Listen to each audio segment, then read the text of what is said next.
Les premiers pas de Donald Trump sur la scène internationale, une édition spéciale sur France 24. Le président américain est arrivé en Israël où il était très attendu sur plusieurs questions notamment. Mais d'abord son séjour. Donald Trump a voulu le débuter par une visite sur plusieurs lieux saints. Alors il y a eu d'abord la visite de l'église du Saint-Sépulcre à Jérusalem et puis à quelques mètres de là, vous le voyez sur ces images en direct, Donald Trump qui s'apprête à se recueillir devant le mur des lamentations.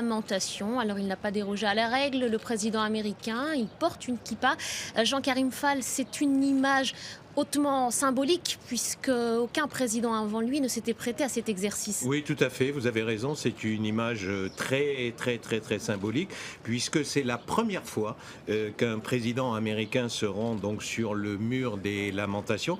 Alors il faut savoir que les préparatifs de cette visite ont suscité une mini polémique israélo-américaine. La question étant de savoir si Donald Trump se rendrait sur le mur des lamentations, accompagné par un officiel israélien, c'est-à-dire soit le Premier ministre Benjamin Netanyahou, soit un autre ministre.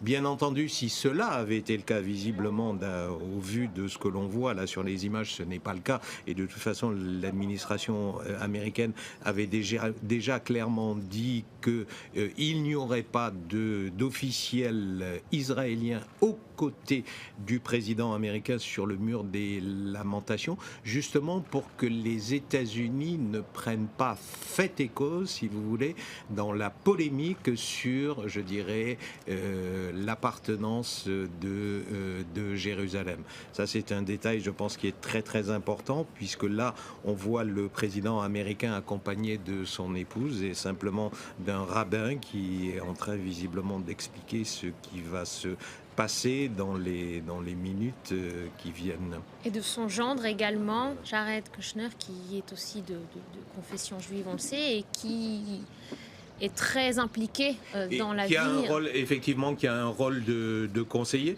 mais à noter un rôle de conseiller pour l'instant relativement discret, puisque justement dans tout ce débat sur le plan de Donald Trump pour régler le conflit israélo-palestinien, son gendre effectivement est resté à l'arrière-garde. Il s'est très peu exprimé. On sait qu'il a